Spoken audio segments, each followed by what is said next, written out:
Cilat janë sfidat më të mëdha që përballen agjeruesit sot, sidomos të rinj dhe si mund t'i kapërcejmë ato? Sfidat e sotme janë të mëdha realisht, dorën zemër është e vërtet, sepse edhe vetë pejgamberi alayhi salatu vesselam na ka treguar dhe ka thonë: "A doni t'ju tregoj për më të dashurit e mi?"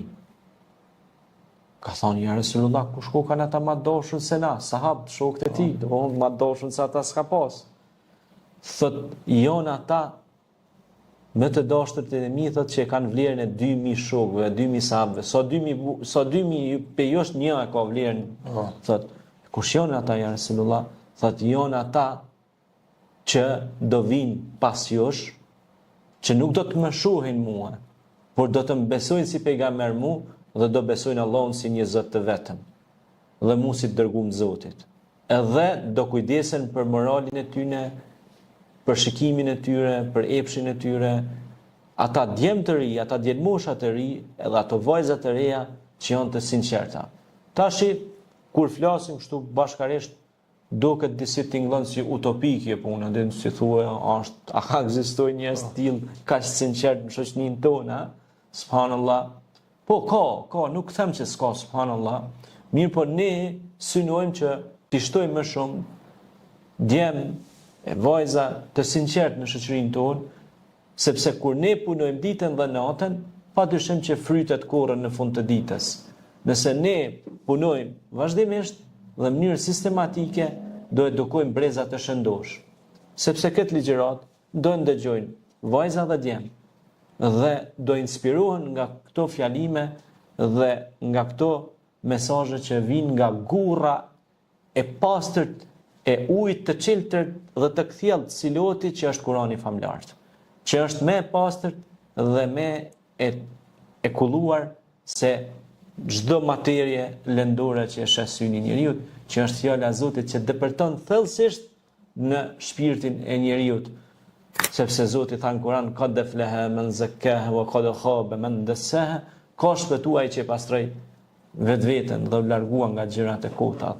Prandaj agjerimi ka këtë qëllim, ta ruaj rinin e sotme, t'i ruaj njerëzit, që t'i frenoj që të mos ketë trupi anarki. Anarki do thotë shturje. Pra, a ke pa shkon dikush me hongër një ushqim, han, s'ka kontroll. A kupton ajo? Pastaj lajmërohet sheqeri, obeziteti, trashësia, lajmërohen smundje të ndryshme, çka kur na nuk i kemi dëgjuar.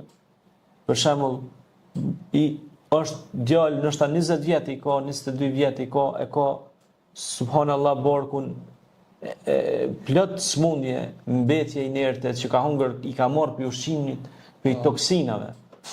Për shembull, shokët e pejgamberit alayhi salatu wassalam kanë qenë sportista të vërtet. Ata kanë qenë pra kanë pas trup atletik dhe im konë besimtar dhe faleshin ditën dhe natën, por punonin dhe ditën dhe natën, nuk ndaleshin. Dhe kështu na mëson besimi, Kurani, na mëson që të kujdesemi për shëndetin tonë, të kujdesemi për rinin tonë. Rinin ku e çove ti? Pra thot pejgamberi selam, duhet të ketë njeriu kohën e tij, rinin e tij ku ka çuar.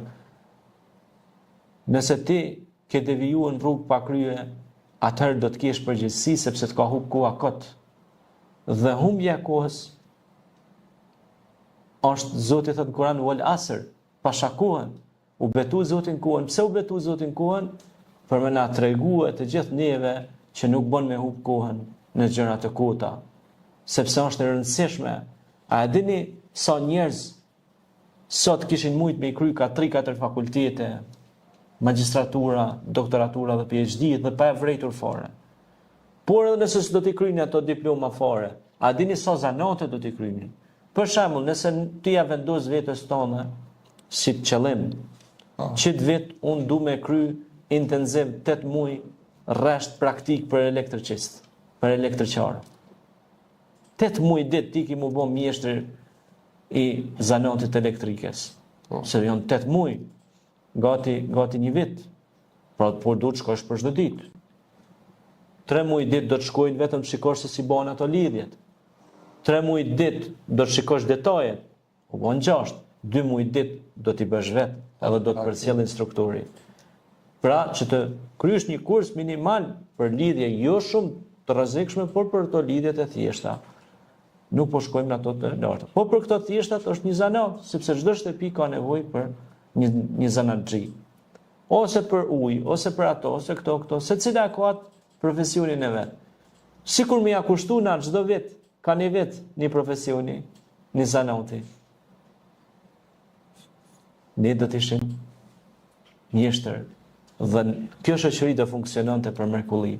E jo, sikur sot për shembull ke 2-3 mjeshtër në këtë lagje këtu ose një e ke, edhe i thu hajde në ora 10, ai nuk vjen as në orën 4 masdite nuk vjen. Duhet detyrohesh ti me i përvesh durët e tua, e me rrezikun ndoshta edhe jetën tënde, se nuk gjon mjeshtër. Prandaj, po e kryt atë, më mirë është, sepse koha po hec, më mirë e kry një zanat, mos e ushtrosh vetë si zanat, të paktën të vynë për të shtëpia jote. Apo jo? Kjo është.